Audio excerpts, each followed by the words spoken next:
Asta este disciplină. Asta este motivație. Care e diferența? Disciplina e obiceiul care te ține în mișcare și când n-ai chef, pentru că faci ce ai de făcut constant. Motivația e senzația care te pornește din loc și îți dă chef să începi, mai ales când ești entuziasmat. Asta este un obiectiv. Asta este un vis. Care e diferența?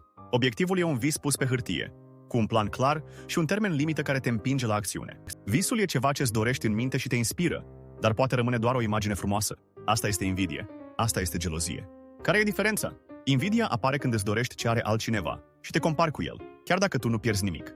Gelozia apare când ți-e teamă să pierzi ceva ce ai deja, cum ar fi o relație, atenție sau un lucru important. Asta este inteligență. Asta este istețime. Care e diferența? Inteligența înseamnă să înțelegi de ce răspunsul e corect și să legi ideile, ca să poți aplica logica în situații noi. Istețimea înseamnă să găsești repede răspunsul corect și să te descurci pe moment, uneori din instinct. Asta este înțelepciune.